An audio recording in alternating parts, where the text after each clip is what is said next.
Evan Chandler thought the recorder was off when he said, "If I go through with this, I win big time." Michael's finished. The tape, hidden for years, reveals the entire extortion plot. Even more shocking, what Jordan told friends after his father's suicide. It was July 8, 1993, at the Rent-A-Wreck office in Beverly Hills, California. Evan Chandler, a dentist with a failing practice and mounting debts, was sitting in a rented van with Dave Schwartz, his ex-wife's current husband. Evan had no idea that Dave, worried about Evan's increasingly aggressive behavior toward his ex-wife, June, and their son, Jordan, had brought a hidden tape recorder. What that recorder captured, over the next hour, would become the most damning piece of evidence that Michael Jackson was being extorted. Evidence that somehow never made it to the mainstream media's attention. "I had a good communication with Michael," Evan's voice crackled on the tape. "We were friends, but I've been rehearsed about what to say and what not to say." Dave Schwartz kept Evan talking, pretending to sympathize while the recorder rolled. And then Evan Chandler said something that should have ended everything before it began. "It's already set. There are other people involved that are waiting for my phone call that I have the evidence. They're really going to destroy everybody in sight, in any devious, nasty, cruel way that they can. Do you understand what I'm saying? I'm not the only one who's not going to be destroyed by this. Michael Jackson is going to be destroyed forever. June is going to lose custody of the kids. You're going to be destroyed. The whole thing is going to crash down on everybody and destroy everybody in sight." But here's what makes this recording even more shocking. Evan Chandler hadn't even taken Jordan to a psychiatrist yet. He hadn't reported anything to police. According to the timeline, Jordan hadn't disclosed any abuse. Yet here was Evan, talking about destroying Michael Jackson as if it was already a done deal. The conversation continued, and Evan's motivation became crystal clear. That attorney was Barry Rothman, a lawyer known for taking down celebrities. But what neither Dave Schwartz nor Michael Jackson's team knew at the time was that Rothman and Evan Chandler had been planning this for weeks, if Jordan ever made any allegations. Anthony Pellicano, the private investigator Michael hired when the allegations surfaced, discovered something that changes everything about how we understand this case. Phone records showed that Evan Chandler had been calling Barry Rothman's office since May 1993. 2 months before Jordan allegedly confessed to his father about abuse that supposedly happened. How do you plan allegations of child abuse 2 months before the child discloses? Pellicano asked in a 2019 interview. You don't. You create them. The creation of these allegations was a masterpiece of manipulation. Here's what really happened according to court documents, witness testimonies, and Jordan's own later statements to friends. In May 1993, Evan Chandler was $68,000 behind in child support. His dental practice was failing because he'd been caught self-prescribing drugs. His screenwriting, he'd co-written Robin Hood, Men in Tights, was going nowhere. And then he discovered that his ex-wife June was allowing their son Jordan to spend time with the world's most famous entertainer. At first, Evan was thrilled. He saw Michael Jackson as his ticket to Hollywood. He pitched Michael movie ideas, asked him to fund films, even asked him to build him a house. According to June Chandler's testimony, Evan said, "Michael is going to make us all rich." But Michael wasn't interested in Evan's schemes. He was interested in being a mentor to Jordan, who was a talented artist and creative kid. Michael bought Jordan drawing supplies, encouraged his art, took him to museums. It was the kind of attention Evan had never given his son. Geraldine Hughes, who worked as a legal secretary for Barry Rothman during this time, wrote a book called Redemption that exposed what she witnessed. She saw Rothman and Chandler planning the allegations before they were made. The turning point came on July 7, 1993. Evan demanded that June sign over custody of Jordan to him.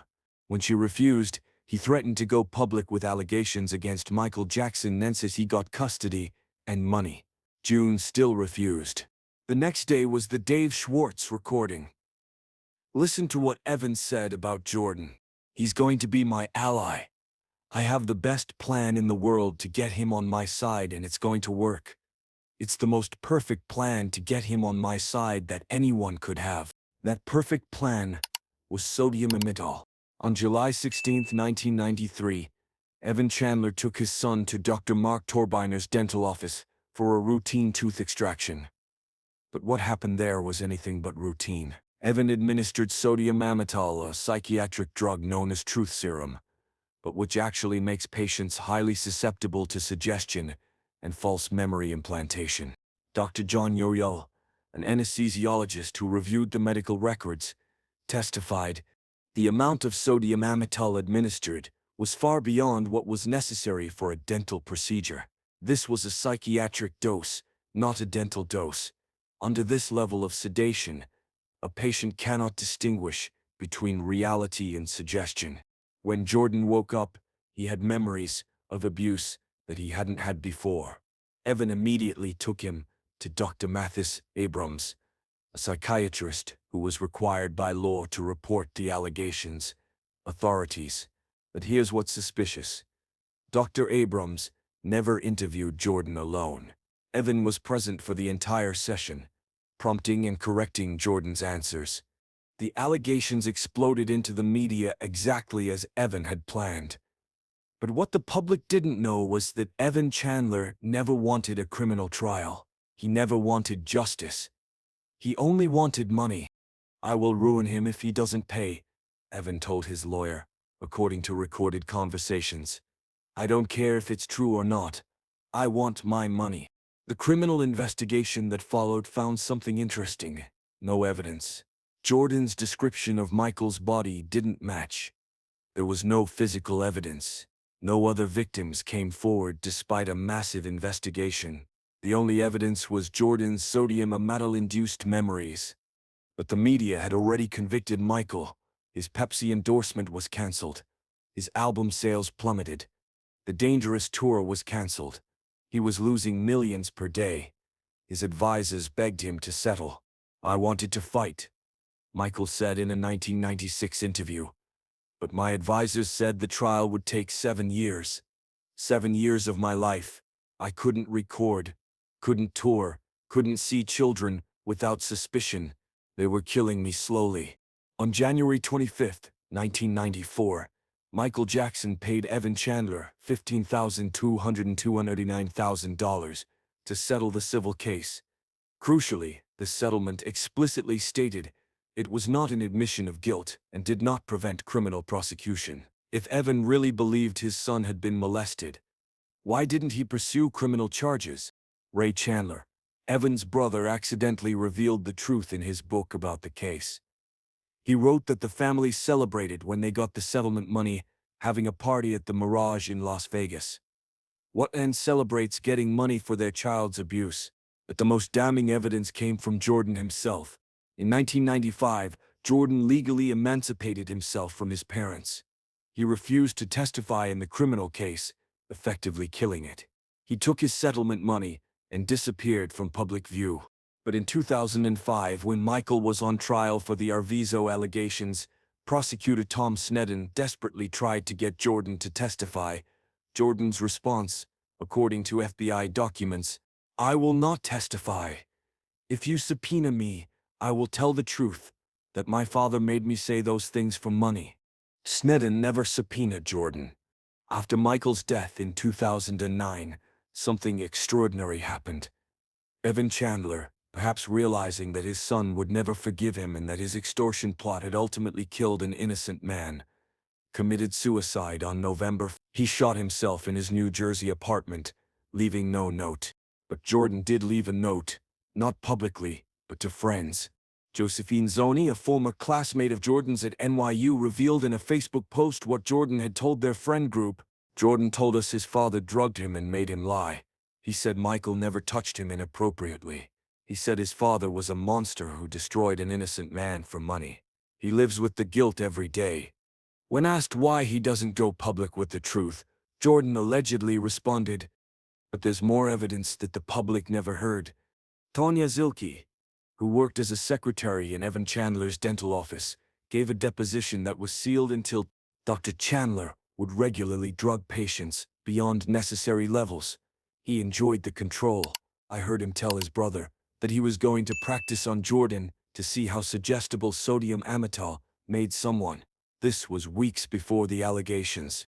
The sodium amytal angle becomes even more disturbing when you realize that false memories created under the drug can become real to the victim.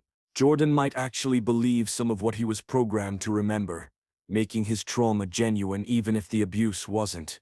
Dr. Richard Gardner, the nation's leading expert on false child abuse allegations, examined all the evidence in the Chandler case and concluded, this is a textbook case of false allegations created for financial gain.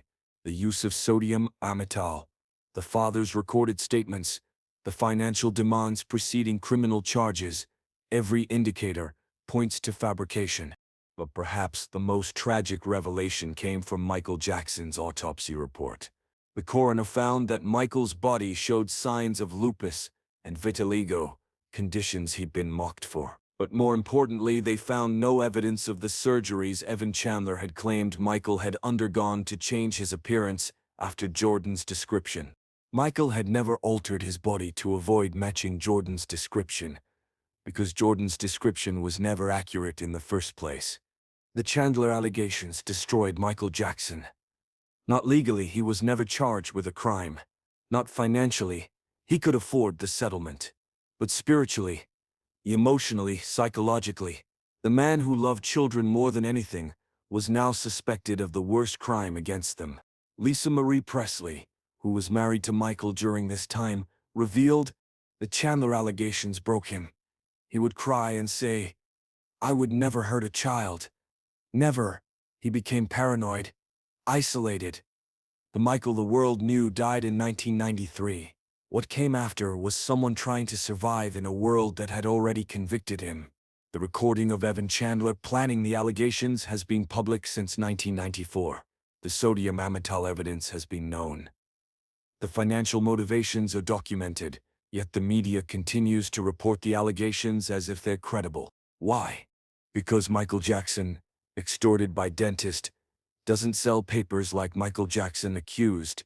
Because the truth that a father drugged his son and implanted false memories for money is too turning even for Hollywood.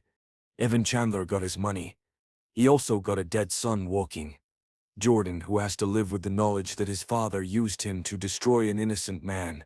And ultimately, Evan got a bullet to his head. Self-inflicted. Perhaps the only justice in this entire tragedy. Michael Jackson died never having recovered from the Chandler allegations. His last words about it, according to bodyguard Bill Whitfield, were, "I never touched that boy. I loved him like a son, and his father made him destroy me for money." How do you forgive that? You don't. You die with that weight. And somewhere in New York, Jordan Chandler lives with his own weight. The weight of a lie that became too big to take back.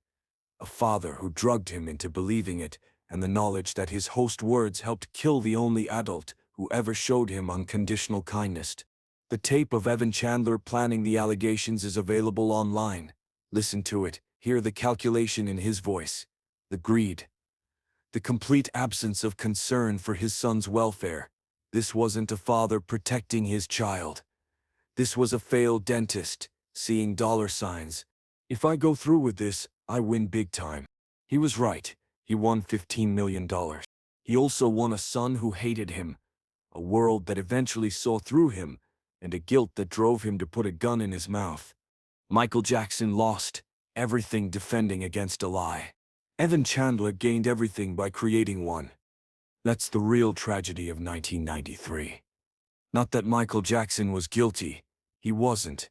But that a father could do this to his own son for money. And that the media let him.